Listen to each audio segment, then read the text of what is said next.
Տևոսյան 1 դրոպ 3 բնակելի համալիր։ Քո երազանքի բնակարանն արդեն պատրաստ է։ Գնիր բնակարան տարաժամկետ վճարման տարբերակով, վայելիր այն, ամռանը։ Ողջույն, տաղավարում այսօր հյուրընկալել են կինոռեժիսոր Արտակ Ավդալյանին։ Բարև ձեզ։ Բարև ձեզ։ Իտալացի ռեժիսորներից Ֆելինին ասել է, որ կինոռեժիսորը իրեն պատկերացնում է Կոլումբոս, ով գնում է Ամերիկա հայտնագործելու, իսկ խումբը երազում է, թե երբ է գնալու տուն։ Հիմա ով է ռեժիսորը, ձեզ եւ դուք ինչպիսի ռեժիսոր եք։ Ինձ համար ռեժիսորը դա մի մարդ է, որ ամբողջ կյանքը ուսումնասիրությունների մեջ է եւ աշխատանքի process-ում եւ մինչեւ նկարահանումները սկսելը ես աշխատանքի եւ ուսումնասիրությունների մեջ եմ։ Ինձ դա հետաքրքիր է։ Որևէ բան հայտնագործելու ուղղությամբ մտածել եք, թե արդեն հայտնագործել եք։ Եղել է շատ դուր, ինչ որ նկարահանումների ընթացքում հայտնագործել են, կարող եմ դրվագ պատմել, երբ մենք Արտակ Մովսյանի հետ երջանկայի շատակ իմ լավ ընկեր Արտակ Մովսյանի հետ նկարահանում էինք ֆիլմերից մեկը, կարծեմ Ուրարտուն, արդեն հստակ չեմ կարող հիշել, եւ մենք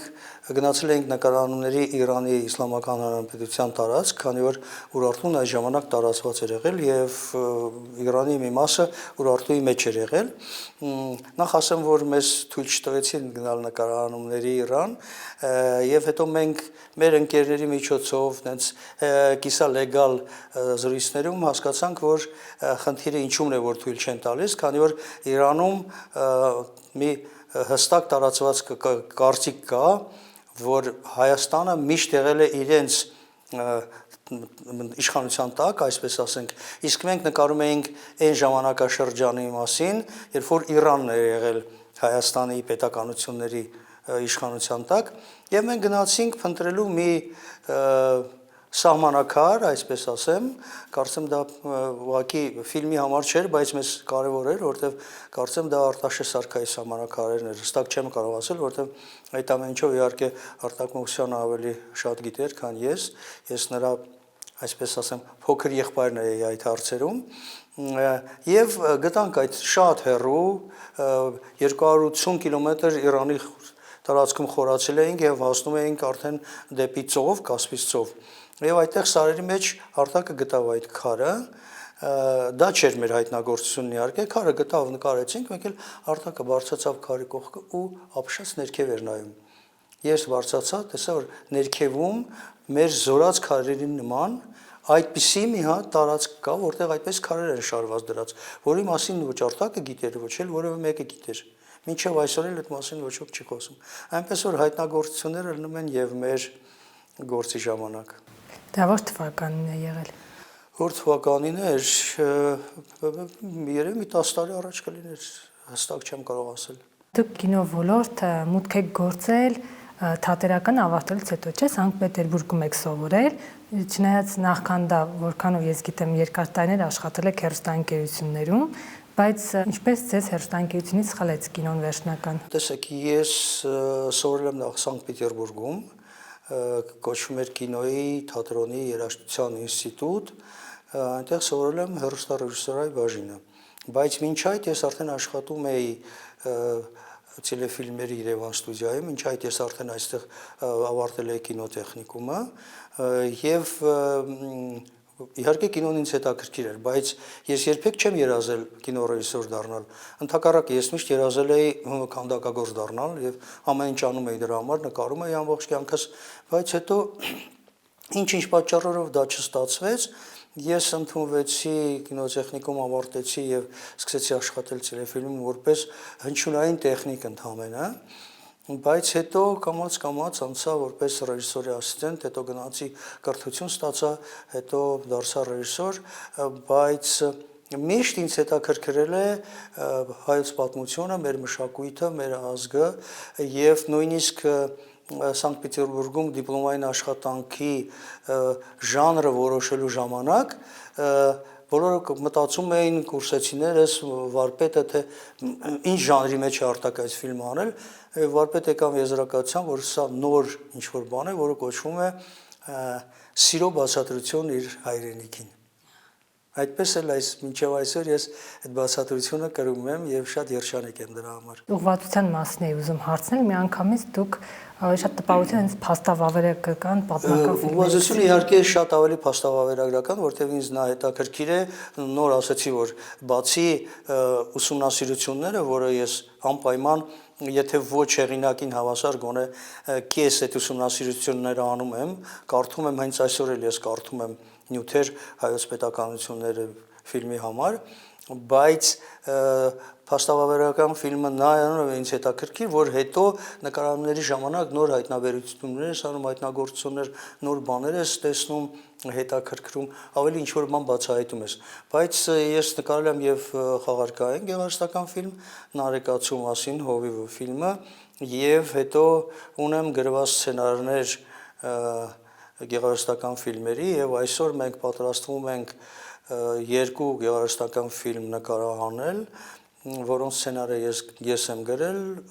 ցավոք սրտի ես եմ գրել, դա էլ մի ուրիշ պատմություն է, ինչու եմ ես գրել սցենարները, մեկը դա Ներսես Շնորհալի, մենք պիտի նկարենք, եւ երկրորդը Կարդինալ Աղաջանյան, որի մասին Հայաստանում շատ քիչ բան գիտեն, ցավոք։ Կարդինալ Աղաջանյանը այն մարդն է, որ փոքր հասակում ախալցխայից Կարնեցի գաղթականների ընտանիքում է ծնվել, փոքր հասակում գնացել է Հռոմ եւ այնտեղ սովորելով հասել է կարդինալի աստիճանի եւ երկու անգամ եղել է Հռոմի պապի թեկնածու եւ մի անգամ նույնիսկ ասում են, որ ընտրվել է, բայց չեն ուզել, որովհետեւ երկու անգամ էլ խանգարել են եւ սովետի KGB-ն եւ ՑՌ-ուն եւ մասոնները եւ խանգարել է իտալական SIFAR-ը, դա գաղտնի ոստիկանություններ։ Այնպես որ նույնիսկ կարծում եմ, որ մարդասպանությունների են հասցրել, որպես խանգարեն իրեն, որպես քանի որ ազգությամբ հայը այդ ժամանակ դեռ չէր կարող դառնալ Հռոմի պապի կարդինալ, ժամանակ միայն իտալացիներն էին դեռ ընտրվում որպես Հռոմի պապ։ Սցենարիստների հետ ինչու չեք համագործակցում։ Դա ասացի, մի ավելի զավեշտալի պատմություն է, որ ես ինչու ես սկսեցի գրել։ Մենք գաղափար ունեինք նկարել ֆիլմ Մաշտոցի մասին։ Ինձ շատ հետաքրքիր է Մաշտոցը ով էր, ես իհարկե բավական գրքեր կարդացի հետո մեր տառերի գյուտը գտնելը, այսպես ասեմ, հա, եւ մի քանի մարդկանց հետ սցենարիստների հետ հանդիպեցի, որոնց հետ խոսելուց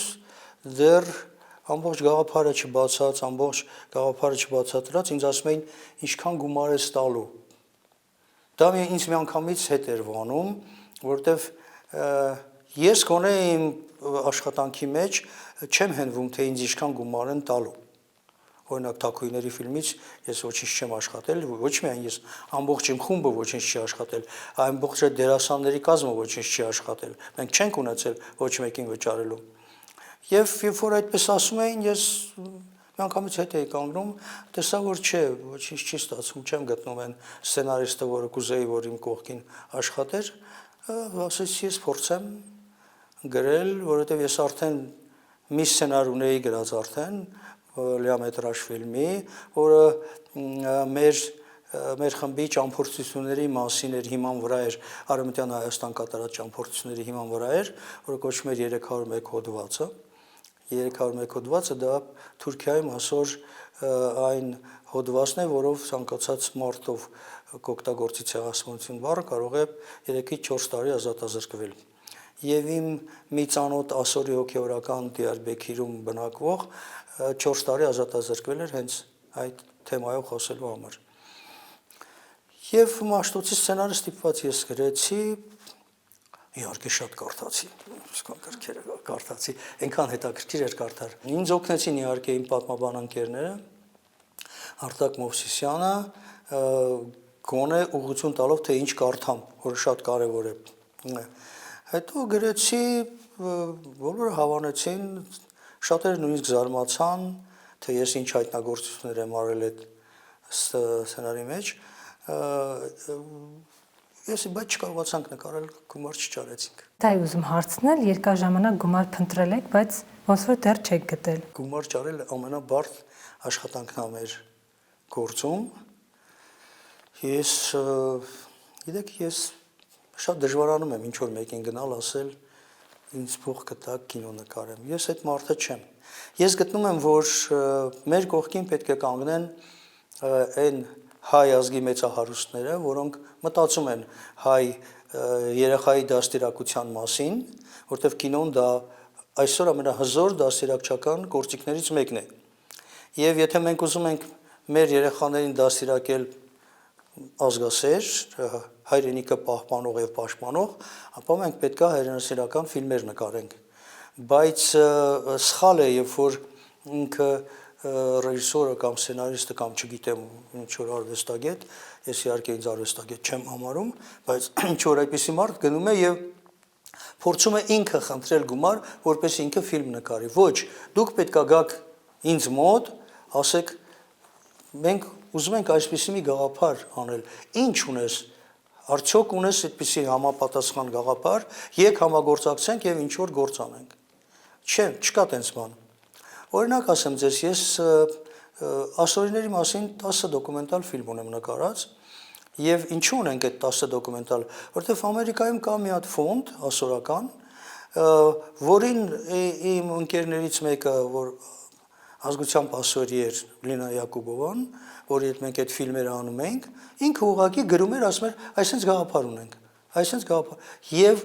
առանց որևէ խնդիր, ինչքան որ մենք գումար ուզում էինք այդ գաղափարը իրագործելու համար, այդ ֆոնդը մեզ տրամադրում էր։ Ես այդպիսի հայկական որևէ ֆոնդ կամ չգիտեմ, մեծահարուստ ցավոք սրտի չունեմ իմ կողքին։ Որքանով ես գիտեմ, կինեմատոգրաֆիայի մասին օրենքով առանձին բաժին հատկացված է հենց ազգային ֆիլմերին, որ պետք է ընդհանուր բյուջե լինի, որ որոշակիորեն կհատկացնեն, հա, ֆիլմ նկարելու համար։ Ես պետության հետ չեմ առնչվում, պետական որևէ հիմնարկի հետ չեմ աշխատում, մենք այդպիսի փորձ ունեցել ենք մի քանի անգամ։ Գիտեք, ցավոք սրտի մենք այս 30 տարիների ընթացքում, 30-ից անց մեր անկախության տարիների ընթացքում ոչ մի անգամ չունեցանք ազգային գաղափարներ կրող կառավարություն։ Առավել ևս այսօր դուք պատկերացնում եք, որ այսօր ես գնամ ասեմ, որ հայոց պետականությունների մասին ֆիլմ եմ նկարահանում, ֆինանսավորեն այդ պրոյեկտը, չեմ կարծում։ Ցավոք սրտի չեմ կարծում։ Իմ համար Մասիսարը արժեք է, իմ ներսում է նստած։ Հասկանում եք։ Ես ծագումով մշեցի եմ։ Ես չեմ կարող մոռանալ ոչ իմ հայրենիքը, ոչ ցեղասպանությունը, իմ ամբողջ մեծ Գերդաստանից մի հատ պապիկ սա փրկվել։ Ես գնամ պետությանը, այսօրվա պետությանն ասեմ, ինձ ֆինանսավորեք, ես Արատայի մասին ֆիլմ եմ նկարահանում, հա։ Դուք ռեալ եք համարում դա, պարոնայք։ Փորձը փորձանք չէ, գուցե իրականում օգնեն։ Ես մի քանի անգամ նորից եմ ասում, Արտակի հետ փորձել ենք, ես էլի այսպեսի սկեպտիկ եմ եղել այդ հարցում, Արտակը չէ, ոչինչ դիմենք, թող մերժեն եւ այլն։ Մի անգամ էլ ոսկեցի իրան կոչվածի ֆոնդին ենք դիմել, ցեղասպանության մասին այդ 301 հոդվածը որ ասեցի այդ թեմայով, բայց բնականաբար ֆինանսավորում չենք ստացել եւ մի անգամ միայն մեր հազարամյակների ճամփորդը Երևան ֆիլմի համար ֆինանսավորել է քաղաքապետարանը, Արտակը դիմել էր, այն էլ ես ինչքան հասկացա ֆինանսավորեցին, որովհետև հները գնում էին, նորերն էին գալիս, ֆինանսներ դեռ մնացել էին, կարողացան ֆինանսավորել։ Եվ մենք նկարահանեցինք այդ ֆիլմը, այո, քաղաքապետարանի տված գումարներով։ Նույն օրենքով պետք է ազգային ֆիլմերը հեռուստաընկերություններում ցուցադրվեն եւ ցուցադրվող ֆիլմերի 20%-ից պակաս չպետք է լինեն։ Բայց արդյոք մեր հեռուստաընկերություններում ցուցադրվում են ազգային ֆիլմեր։ Ես շատ քիչ եմ հանդիպում, հիմնականում այն ժամանակ, երբ եթերը լցնելու խնդիր կա։ Դուք չգիտեմ, դուք Թակուիների ֆիլմը դիտել եք նվիրյալները։ Ուրեմն Թակուիների ֆիլմը նվիրյալները միայն մի հեռուստաընկերություն է ցուցադրել, այն էլ ես իմ ընկերների միջոցով եմ իրենց դիմել, մյուսները ասել են այո, մի քանիսը ասել են հա կմտածենք եւ այլն, եւ մի հեռուստաընկերություն էլ, որի մասին հիմա պետք է չի նույնիսկ մտածել խոսել, ասել է դա քաղաքականություն է, մենք այդ ֆիլմը չենք կարող եթեր տալ։ Թակուհիների մասին ֆիլմը քաղաքականություն։ Դա քաղաքականություն է։ որտեղ թակուհիները նվիրյալներ էին, թակուհիները իրենց որդիներին, իրենց հայրենիքին, իրենց թագաժառանգներին էին պաշտպանում, Փառանձեմը նույնիսկ հայրենիք էր պաշտպանում, չէ, Փառանձեմը տվեց պապ թագավոր, այսպեսի թակուհիները շինարարություններ էին անում, նվիրատվություններ էին անում, թակուհիները ոնց որ Զաբելը, ասենք, հիվանդանոցներ էր բացում, եւ դա մեծ քաղաքականություն է։ Ես կարծում եմ, որ ես քաղաքականության մեջ չկամ, բայց իմ գործերը դրանք մեծ քաղաքականություն են։ Թակուհիներից ում կերպարը կառանձնացնեք դուք։ Իհարկե Փառանձեմ, որը այնքան խելացի էր, այնքան հզոր էր, որ ամուսնու մահից հետո նույնիսկ կարողացավ ամբողջ Հայաստանը կառավարել, ամբողջ 2 տարի կարողացավ պաշտպանվել պարսկական զորքից, ավելի մեծաքանակ, եւ նույնիսկ ֆիլմում մենք այդ մասին խոսում ենք, որ երբ որ 2 պարսիկների կողմը անցած իշխաններ, հայ իշխաններ, պարսիկների կողմը անցած, եկան նրան համոզելու, որ նա հանձնվի, նա ընդհակառակը համոզեց նրանց, որ նրանք անցան իր կողմը, բայց երբ որ պաշարման ընթացքում սպառվեց եւ սննդամթերքը եւ ընդհանրապես պաշտպանվելու կարողությունը, նա ստիպված հանձնվեց։ Մենք հիմա մեր օրերում կարողանում ենք հայ կնոջ կերպարը պահել։ Ես համոզված եմ, որ այո, այսօր մեր կանայք շատ հզոր են, մեր կողքին են, եւ մեր կանանցից լավը ես, որ ամբողջ աշխարհը պատտվել եմ, չեմ տեսել։ Ավելի գեղեցիկ, ավելի խելացի, ավելի նվիրյալ կին հայ կնոջից այնքան չկա ինձ համար։ Հայ տղամարդը միշտ եղել է կնամեծար։ Մենք նույնիսկ առաջի պետություն ունենք, մեր առաջի հանրապետությունում մենք ունեցել ենք 3 կին падգամավոր։ Մինչև այդ քաղաքակիրթ Եվրոպայում այդպիսի բան չի եղել։ Պատկերացնում եք, 3 կին падգամավոր ընտրվել են ժողովրդի կողմից։ Այսօր էլ կան, իհարկե այսօր էլ կան։ Գիտեք, ուղղակի այսօր վատը այնքան շատ է, որ այդ լավը կամաց նանյետ է գնում, շատ քիչ է երևում, բայց մենք շատ անհատներ ունենք եւ կին, եւ տղամարդ, եւ շատ հայրենասեր անհատներ ունենք։ Ես լավատես եմ, ես գիտեմ, որ մեր ազգին կոտրել չի լինելու, մեր ազգին վերանալ չկա։ Ինձ թվաց ասելու եք լավատես եմ, ապագայում կին է լինելու մեր ղեկավարը, փրկելու է մեր ազգին։ Կին էլ լինի, ես ուրախությամբ ձայնս կտամ այդ կնոջը։ Եվ հիմա տեսեք, ապագա գործերի մեջ ես անպայման էլի անդրադառնալու եմ կանանց կերպարին եւ կարծում եմ, որ շատ անելու բան ունեմ դեռ այդ առումով, կանանց մասին խոսելու առումով։ Դուք նաև պատմաբան Արտակ Մովսիսյանի հետ ֆիլմ եք նկարել, փաստավավերագրական իհարկե Արեստացին Ադրբեջանի մասին։ Այդ ֆիլմը Հայաստանի սահմաններից դուրս եկավ, որովհետև ես գիտեմ մի քանի լեզուներով է դա ներկայացվում։ Տարածման հետ կապված Գիտեք, մեր ֆիլմերի զգալի մասը մենք թարգմանել ենք տարբեր լեզուներով՝ ռուսերեն, անգլերեն, ֆրանսերեն, պարսկերեն, թուրքերեն, անպայման եւ թուրքերեն իհարկե, գերմաներեն ունենք թարգմանած։ Իհարկե, մենք այդ ֆիլմերը անում ենք, որ հանդիսատես տեսնի։ Մենք այդ ֆիլմերը անում ենք, որ ոչ միայն հայ հանդիսատես տեսնի, անգլիախոսը, թուրքախոսը, գերմանախոսը, եւ դա դնում ենք ազատ համացանցում։ Մեր պատմության կեղծարարները Ադրբեջան 7 լեզուներով թարգմանված է եւ ազատ դրված է համացանցում։ Եվ կարծում եմ բավականին թուրքեր էլ եւ թուրքալեզու մարդիկ էլ նայած կլինեն։ Հետո եկեք չմոռանանք, որ մենք ունենք շատ հայեր, որոնք հայերեն չեն խոսում։ Անգլախոս ունենք, ռուսախոս ունենք, թուրքախոս ունենք, 3 միլիոնից ավել համշենահայ ունենք, որոնց պետք է աշխատել, որ նրանք վերադառնան դեպի հայեր, չէ՞։ Ինչ լեզվով պետք է մենք իրենց հետ խոսենք։ Թուրքերեն է իրենց լեզուն, ցավոք սրտի։ Մի փոքր մասն է, որ դեռ հայերեն խոսում է, Հոպայի հայերը, մնացած թուրքալեզու են։ Բա ինչ լեզվով մենք իրենց հետ շփվենք։ Նրանք հայ են մնացել, նրանք գիտակցության մեջ դեռ այդ նստած այդ հայությունը։ Սասունում բավականին թուրքախոս եւ արաբախոս հայեր ունենք։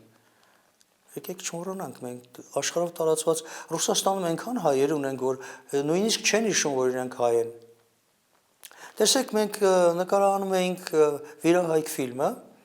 եւ ընկերոջս ցավոք էլի վաղամերիկ Արտուր Ապրեսովի հետ գնացել էինք Վրաստան նկարահանումների Կախետ,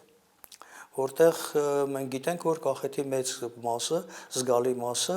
հայեր են, հայկական գյուղեր են, որոնք գնացել են տարբեր տեղից Արցախից, Դաշտային Արցախից են գնացել, Տավուշից, Լոռից եւ այլն գնացել են տեղ ապրելու։ Մենք մի փոքր գյուղի մոտ սկսեցինք, կանգնեցինք, սկսեցինք նկարահանումներ, շատ սիրուն մեծ եկեղեցի էր, հայկական եկեղեցի էր։ Սկսեցինք նա նկարել, մեկ էլ գյուղի մարդիկ հավաքվեցին բանով, սկզբից վրացերեն հետներս փորձեցին խոսել, հետո ռուսերեն պատասխանեցինք, ով եք, ինչ եք անում, ինչ եք նկարում, հետո որ իմացան, որ հայ ենք, Երևանից ենք,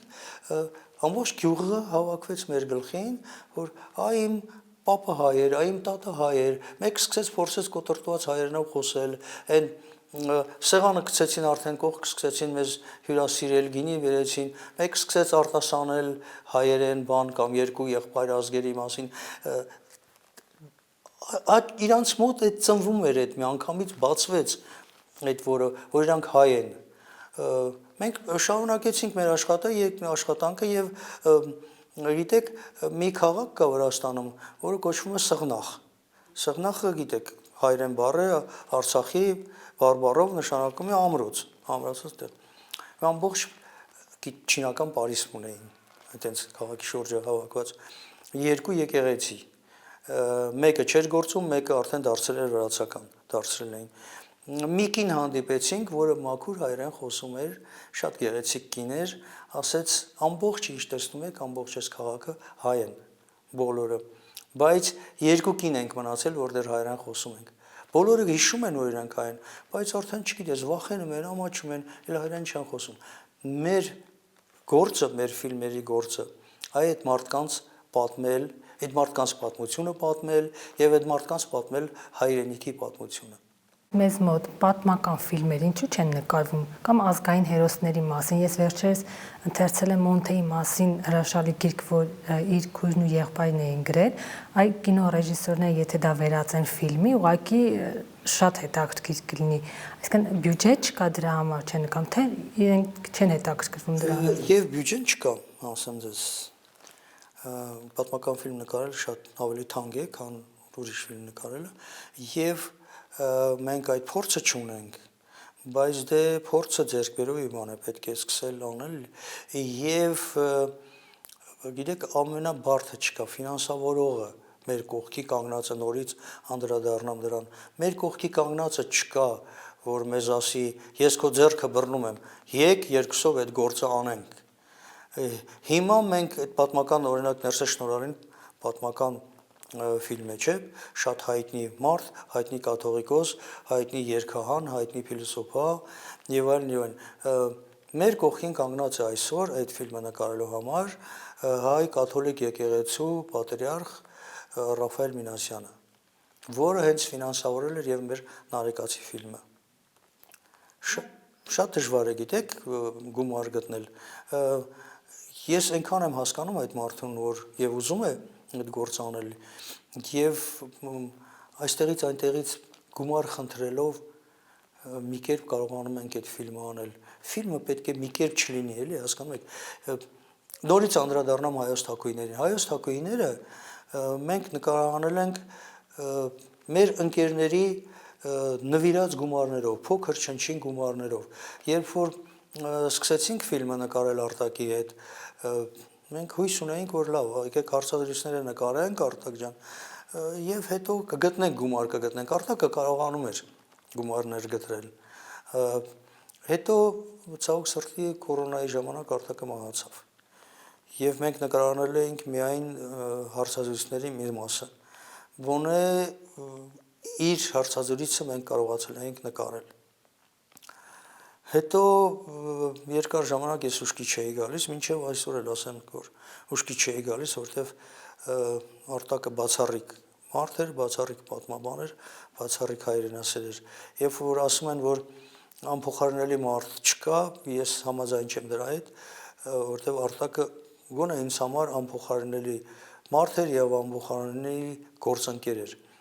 Հիմա մահացավ եւ մենք շվարած մնացինք։ Հետո Փառք Աստծո ես շնորհակալ եմ ամբողջ իմ խմբին, որ բոլորը ասացին չէ։ Մենք պետք է շարունակենք եւ ավարտին հասցնենք այս ֆիլմը։ Մենք դիմեցինք եւ Արտակի ընկերներին, եւ իմ ընկերներին, եւ Արտակի ընտանիքը կինը եւ որդին մեզ օգնեցին այդ հարցում։ Մենք կարողացանք գումարներ հայթայթել, որովհետեւ կարողանանք այդ կոստյումները, շոյլի, հա, այդ զարդերը Ռուբեն Սարգսյան մեզ հաճույքով տալիս էր այդ ամեն ինչը։ Եվ մենք կարողանում էինք վճարել միայն տեխնիկական մասը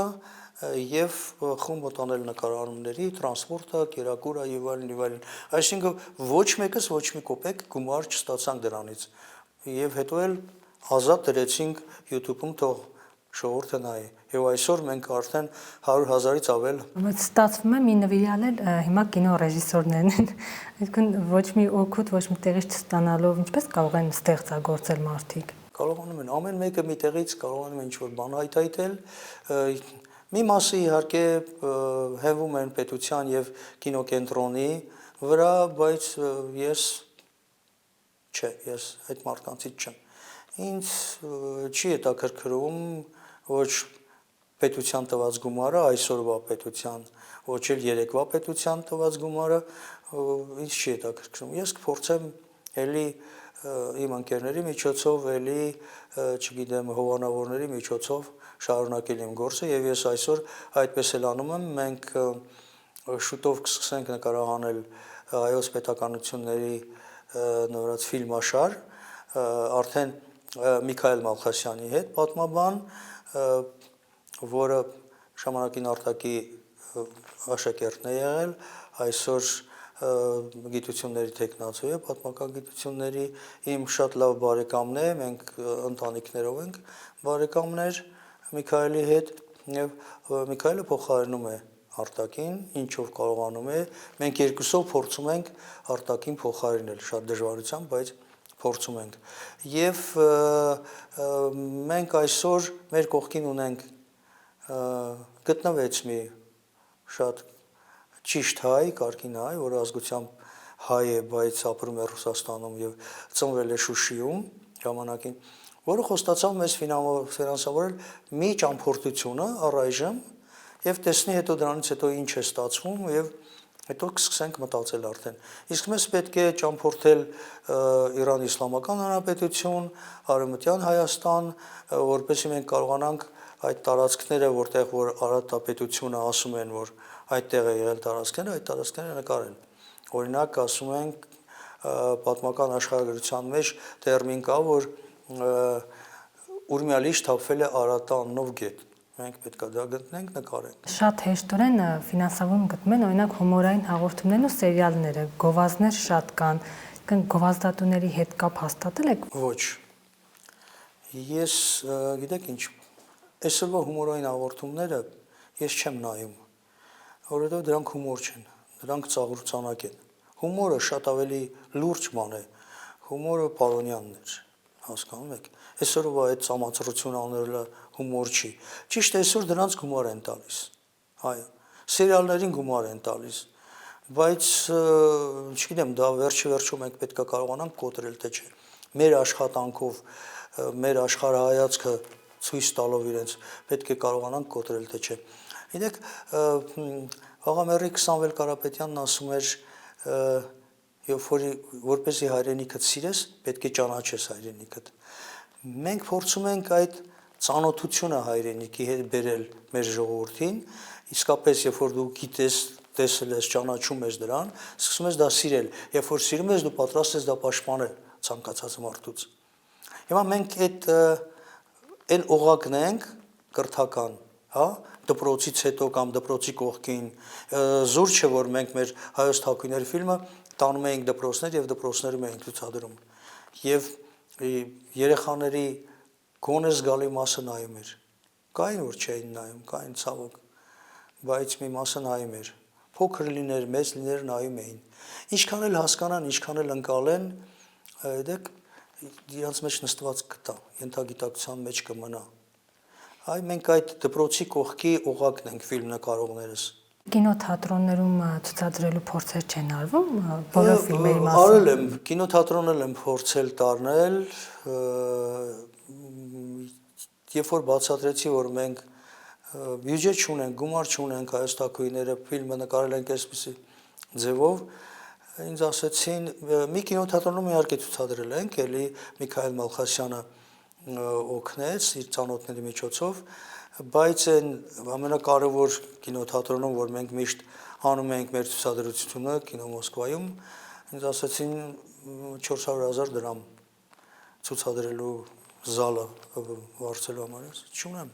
ցավոք սրտի չունեմ այդ գումարը, թե չկտայի։ Մենք արեցինք կինոյի տանը շնորհանդես, մարդիկ մեզ աջակցեցին, հաճույքով տվեցին դահլիճը, այնտեղ ցուցադրեցինք։ Այսօր էլ եթե ինձ որևէ կինոթատրոն կամ որևէ հեռուստատեսություն դիմի, որ ուզում ենք հայոց թագիները ցուցադրենք, մեծ հաճույքով կընթառաջեմ, կտամ ցանկացած հեռուստաընկերության, բայց այդ դիմողը չկա։ Չգիտեմ, իրենց հետաքրքիր չի, թե իսկապես իրենք կարծում են, որ դա քաղաքականություն է եւ ավելի հեռու մնան քաղաքականությունից, դիմողը ցավոք դեռ չկա։ Ֆիլմերի թեմաները ինչպես եք ընտրում։ Ընտրում եք նրանք, որոնք ձեզ են հետաքրքրում, թե կարծում եք, որ հետաքրքրի հասարակության լայն հատվածին։ Ֆիլմերը, գիտեք, իրենք իրենց կյանքով ապրում են ֆիլմերը։ Մենք թեմատիկան ընտրում ենք այն ինչ որ մեզ հոգեհարազատ է։ Հետո թե ինչ կյանք ունենա ֆիլմը, այդ արդեն ես չեմ կարող կառավարել, ես թողնում եմ ազատ, այսինքն այդ նավակը թողնում ենք ազատ լողալու։ Ուր գնաց։ Հա, ուր գնաց, որ կողմ գնաց, ինչքան գնաց։ Այսեք բանը հովիվը ֆիլմը օրինակ շատ ավելի դիտող ունի, 300-400,000-ից ավել մարդ դիտել է, բայց հովիվ ֆիլմը, այդ ֆիլմի հետ էլ շատ վատ վարվեցին, որովհետև ինչ որ մի սայթ ուղակի գողացավ, ուղակի հանրային հեռուստատեսություն ցուցադրելուց գողացան եւ առանց թույլատրության, առանց նույնիսկ զգուշացնելու, եթե ինձ ասեին մենք ուզում ենք դնենք, ես կասեի դրեք հաճույքով, դրեցին իրենց սայթում, անորակ վիճակում իհարկե, եւ կողքից կամ հետևի կողմից էլ գրված ման ARM-torrent, ով են, ինչ է, նույնիսկ դա չգիտեմ էլ, այսինքն մշակույթը չկա, հասկանում եք, որ հեղինակից վերցնել ֆիլմը, հեղինակի հետ խոսել, հեղինակի ստանալ թույլտվությունը, այդ մշակույթը չկա մեր մեջ, ցավոք սրտի, դա կարևոր բան է, գիտեք, ես նորից եմ ասում, որևէ մեկի չեմ մերժելու, որևէ մեկի չեմ ասելու, որևէ մեկից մեծ գումարներ չեմ ուզելու, ասացի ձեզ, չէ, հարցադրից առաջ, թե ինչ գումարների մասին էր խոսքը, բայց ֆիլմը արված է, որպեսզի հանդիսատեսը տեսնի, ցույց չեք տալիս, դրա համար ես դնում եմ ազատ YouTube-ում, թող մարդիկ նայեն, այդպես։ Եթե առաջ ասացիք գումարի չափը, բացենք փակագծերը 8000-ից 15000-ի մասին էր խոսքը դրամի, բայց մենք որ արտասահմանյան ֆիլմեր ենք գնում, դրանք դոլարներ արժեն, չէ՞։ Այո։ Բա ոնց է լինում, որ հայկական ֆիլմի համար 8000 դրամ ունենք, նրանց համար դոլարներ ունենք։ Դե ես էլ կարող եմ ասել, բա ոնց է լինում, որ իրենց այդպիսի գումարներ են տալիս գնում են, իսկ մեզ չեն գնահատում ուրեմն մեր արած ֆիլմը։ Ուրեմն մեր պատմությունը կամ մեր մշակույթը չի գնահատվում։ Դրսից առած ֆիլմերը գնահատվում են, որտեղ նրանք փող արժեն։ Երբ որ դու ասում ես, չէ, ես պատրաստ եմ կամ անվճար կամ շատ ավելի մատչելի գնելով տալ, չի գնահատվում դա։ Ես չգիտեմ պատճառը։ Չեմ կարող այդ հարցին պատասխանել։ Որևէ մեկը չի դիմել ինձ ասի, գիտես ինչ, արի այս ֆիլմը այս գնով վաճառենք, հա, ես էլ ասեմ, չէ, ինչ ես խոսում, դա էժանա կամ շատ թանկ է։ Չկա։ Ես չեմ անում։ Գիտեք, ես դրանով չեմ զբաղվում, ես ռեժիսոր եմ։ հաճախ ստիպված եմ լինում եւ ասեցի սցենարիստ լինել կամ պրոդյուսեր լինել, բայց դրանք տարբեր մասնագիտություններ են, հասկանու՞մ եք։ Օրինակ եղել է ֆիլմ, որ ես կամերան վերցրել եմ ձեռքս, որպես օպերատոր եմ աշխատել, բայց դա ուրիշ մասնագիտություն է։ Երբ որ իմ կողքին կա կանգնած ինձանից ավելի հմուտ օպերատոր, ես իհարկե կամերայի կողմը նույնիսկ չեմ նայի։ Ես իր հետ կարող եմ զրուցել, թե ես ինչ եմ ուզում, նպատակները բացատրել, խոսել։ Երբ որ իմ կողքին կա կանգնած ավելի հմուտ պրոդյուսեր, ես իհարկե կես քայլ հետ կկանգնեմ, որպեսզի գործը առաջ գնա։ Ես ինչ չեմ համարում լավ պրոդյուսեր կամ լավ սցենարիստ։ Ես ինձ համարում եմ ռեժիսորը, որը կարողանում է գործ անի։ Մնացած պետք է իմ կողքին կանգնեն մարդիկ, որոնց եթե հետաքրքիր է իմ արած գործերը իհարկե, կանգնեն մարդիկ, որ ասեն՝ «Բեր ես այս քո գործը, կփորձեմ այստեղ վաճառել կամ այնտեղ ցուցադրել կամ այնտեղ, ես պատրաստ եմ բաց եմ բոլորի համար»։ Իսկ ընդհանրապես հետևում եք հիմա ինչ ֆիլմեր են նկարում, ինչ կարծիք ունեք ընդհանրապես։ Գիտեք, վերջերս աչքս ընկավ Facebook-ում, երբ որ թերթում էի, ես ինչու եմ Facebook մտնում, քանի որ իմ ամբողջ կուրսը աշխարհում մեկ տարածված է եւ մենք շփվում ենք այնտեղ, հասկանում եք, թե չէ, ինձ այդ Facebook-ն էլ հետաքրքիր չի, որովհետեւ ամբողջ այս մեր ազգին փչացնող մի էլեմենտ էր դա։ Եվ աչքիս ընկավ, որ մեկը գրել էր, որ առաջին անգամ Հայաստանում նկարահանվել է Տիգրան Մեծի մասին դոկումենտալ ֆիլմ։ Եղբայր Տիգրան Մեծի մասին Արտակ Մովսիսյանը 10 տարի կամ 15 տարի առաջ արդեն դոկումենտալ ֆիլմ է նկարել։ Գոնե կարողացեք ձեր կոլեգային հարգել, գոնե ամպագորգոր բառեր մի ասեք մենք նկարահանել ենք կամ փորձել ենք նկարահանել։ Ես միշտ ասում եմ, ես փորձել եմ այս գործը անել։ Ինձանից հետո արեք ինչքան կարող եք, ես միայն ուրախ կլինեմ, որ ինձանից ավելի լավ անեք։ Ես չեմ հետևում, թե ինչա կատարվում, որովհետև ցավոք սրտի ինձ դա հետաքրքիր չի։ Ես ունեմ իմ աշխարհը, իմ աշխարհի մեջ եմ, դա իմ ապագա գործերն են, դա նյութերն են, որոնց ես ուսումնասիրում եմ, եւ ով ինչ կանի ինձ համար հետաքրքիր չի։ Հետաքրքիր բան կլինի կհրավիրեն, կգնամ կնայեմ։ Վերջերս հրավիրել էին, գնացի նայեցի, ֆիլմ չէր։ Էլի չեմ ուզում անուններ տալ, որ ջրավորեմ, բայց ես ոչինչ չխոսեցի։ Այ երկու կին էին դուրս գալիս, մեկը ասաց՝ «Սա ֆիլմ չէր, սա գիտական աշխատանք էր»։ Այ ես նրա հետ համաձայն եմ։ Ֆիլմը ուրիշ բան է, գիտական աշխատանքը ուրիշ բան է։ Եթե դու անում ես ֆիլմ, պետք է ցանկացած մարդ դա կարողանա անցալել։ Հասնի եւ այստեղ հասնի մարդու։ Եթե դու անում ես մի այսպիսի ֆիլմ, որ երբ որ ասում են ականջը ցույց տուր, ձախ ականջը դու այսպես ես ցույց տալիս, հանդիսատեսը դա հետաքրքիր չի։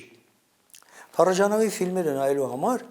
պետք է այն սիմվոլները, որ Փարաջանովը օգտագործել էր,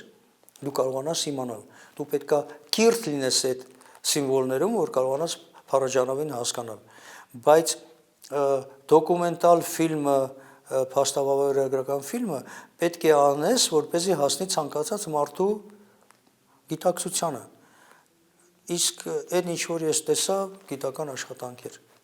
Հիմա ինչ են անում, ես չգիտեմ, ինձ հետաքրքիր չի։ Միգուցե սխալ եմ, միգուցե ճիշտ չի, որ հետաքրքիր չի, բայց չգիտեմ ինչու հետաքրքիր չի։ Կա թեմա, որի վերաբերյալ ուզում եք ֆիլմ նկարել, բայց ռիսկ չեք անում, այսպես ասած։ Ռիսկ չեմ անում։ Ռիսկ չեմ արել ցանկացած ֆիլմի սկսելուց առաջ։ Նարեկացուց առաջ օրինակ ինձ համար շատ վախենալու էր։ Երբ որ սցենարը դրեցին սեղանին, հայ Ռաֆայելը այն ժամանակ դեռ հայ Ռաֆայել էր, պատրիարխ չէր, սցենարը դրեց, ասեց կարդա, հետո կխոսենք, կարդացի, տեսա որ Նարեկացի։ Իհարկե ես Նարեկի հետ ինչ այդ շփվել էի արդեն, կարդացել էի, գիտեի Նարեկը ով է, ինչ է իհարկե, բայց ես ասացի, բայց ես ով եմ, որ ես կարողանամ Նարեկացու մասին ֆիլմ նկարել։ Հետո կարդալուց հետո ավելի շատ վախեցա նկարել Նարեկացու մասին։ Հետո հրավերեցի զրուցելու իմ լավ ընկեր Արթուր Կարապետյանին, որը գլխավոր դերը կատարեց հենց Նարեկացու դերը, եւ սկսեցինք խոսել, սկսեցինք նայել, բա ես Նարեկացի խաղամ չեմ կարող եւ այլն գնաց։ Մեկ էլ գնաց երեկոյան զանգեց, ասեց, բայց չէ, պետք է անենք, ասեց։ Թող եթե նույնիսկ թույլ ստացվի, ված ստացվի, թող մեզանից լավը անող լինի, պետք է անենք, ինչու չանենք, որ փորձենք։ Հետո սկսեցինք կարդալ, զրուցել, քննադատել, իրար հետ վիճել, կռվել, հա, եւ վերջում ասացինք, չէ, պետք է նկարենք։ Ավելի շատ սկսեցինք վիճել այն մասին, թե ֆիլմում ինչպես պետք է Նարեկը կարդալ, որտեղ Նարեկը ամեն դեպքում մտքում կարդալու, հա, ինձ համար գոնե աղոթք է, էլի Նարեկը։ Հետո տարբեր մարդկանց հրավիրեցի, Արտուրը իհարկե գիտեի, որ կատարելու է այդ դերը, բայց ասացի ավելի ճիշտ է քաստինգ անել անպայման, հա։ Եկան մարդիկ, մեկը բանաստեղծություններ կարդում, մեկը աղոթք էր կարդում, եւ այլն, նորից եկա Արտուրին ասեցի, չէ, մենք ճիշտ ենք, ես այդ էքսպերիմենտ արեցի, բայց մենք ճիշտ ենք, դու պիտի խաղաս եւ աղոթք պետք է լինի մրմունջի տեսքով։ Իհարկե վախենալու է, ցանկացած ֆիլմից առաջ ասում եմ, ես մտածում եմ, ես կարող եմ դրա տակից դուրս գալ, ես այդ գիտելիքը եւ ունակությունը ունեմ, բայց ընթացքում Նարեկի ժամանակ չեք պատկերացնի ինչ փորձություններ ենք ունեցել, ինչ լուրջ խնդիրներ ենք ունեցել։ Մենք օրինակ այդ օրինակը պատմել եմ շատ վառ օրինակ է։ Մենք նոյեմբեր ամսին Գեղարդ տաճարի մոտ նկարում ենք Բորոտի տեսարանը։ Նարեկացին ինչպես է Բորոտին գալիս, բուժում եւ այլն։ Ամպերը կուտակված, դե պատկերացնում եք, չէ, նոյեմբեր ու Գեղարդ։ Ամպերը կուտակված, մութ, սև, ժողովուրդը բոլորը մրսում են, պատրաստվում են, փնթփնթում են, օպերատորը Կարեն Ստեփանյանն ասում է. Արտակ ջան, չի լինի նկարել, ոչ լույս կա, ոչ բան կա, ասում է, պատրաստեք, գրիմ արեք բոլորին եւ այլն։ Ու ես այնտեղ քարանձավ էի մաքրում։ Մեր ազգը այնքան կեղտոտ է պահում մեր հայրենիքը, չեք պատկերացնի։ Այդ քարանձավը միջև մաքրել եմ ձեռքերով, չեք պատկերացնի ինչ վիճակ էր։ Երբ որ ամեն ինչը պատրաստ էին, բոլորը պատրաստ էին նկարանումների, այդ ցենց կլոր մեր որտեղ որ մենք պետք է նկարենք, երկինքը բացվեց վերևից։ Արևի շողերը հենց ընկան այդտեղ։ Սկսեց թեթև չոր ձյուն, փոքր, ոնց որ մանանագար մեր վրա։ Ու բոլորը զարմացած ասում, զարմանալու ժամանակ չկա, մատոր։ Սկսեցինք նկարել։ Նկարեցինք, տեսարանն ավարտեցինք, ավարտելուց հետո փակվեց, ու մենք հազիվ հասցրեցինք հավաքել եւ փախչել մեքենաները, այնպեսի ուժեղ անձրև սկսեց գալ։ Այդպեսի դեպքեր, այսինքն ես համոզված եմ, որ ինչ որ բարձր բան ինձ տանում է։ Ես որ նստում եմ սցենարներ գրելու, ես չեմ գրում։ Իմ ձեռքը գնում է, իմ ուղեղին կամ սրտին ինչ որ տեղից գալիս է։ Ես ինձ համարում եմ միջնորդ, հասկանում եք։ Եվ վերջին հարցը, որպես կինոռեժիսոր, ինչ երազանք կամ նպատակ ունեք։ Նպատակներ շատ ունեմ եւ նպատակներից ես գնում եմ առանց որևէ երազանքների, բայց իհարկե երազում եմ այս տարի գոնե խաղարկային ֆիլմերից մեկը սկսել եւ պետականություններից մի կամ երկու մաս գոնե նկարել։ Ես երազանքներ շատ ունեմ։ Իմ երազանքները բոլորը կապված են իմ հայրենիքի եւ իմ ֆիլմերի շուրջը պատտվում։ Երազանքը Արևմտյան Հայաստան նորից գնալը։ Դա առաջի երազանքն է։ Միշտ գնալ Արևմտյան Հայաստան, կարոտը առնել։ Ես առաջ անգամ երբ որ գնացի 2000 թիվներ, գիտեք, մեր տանը ոչ մեկ չի խոսել հայրենիքից, ցեղասպանությունից, որովհետև երևի ես գիտեմ, որ բոլորն են այդ ասում, որ մեր տանն էլ չի խոսվել, մեր տանն էլ այդ մարդիկ, որոնք վերապրել էին այդ ցեղասպանությունը, չէին պատմում, չէին խոսում այդ մասին։ Եվ ինձ համար Արևմտյան Հայաստանը ինչ որ եթերային բան էր, վերացական բան էր։ Բայց երբ որ գնացինք, եւ ես գնացել եի իհարկե նկարանման, երբ որ դա միսուարուն առավ այդ Արևմտյան Հայաստանը, այդ երկիրը ու ահռելի Մասիս սարի պես նստեց հոգումս, ու այդ ցավը էլ դուրս չեկավ երբեք իմ մեջից։ Իմ երազանքն է, որ մենք մեր երկրին, մեր հայրենիքին, մեր ազգին տեր կանգնենք։ Մենք զրուցում ենք կինոռեժիսոր Արտակ Ավդալյանի հետ։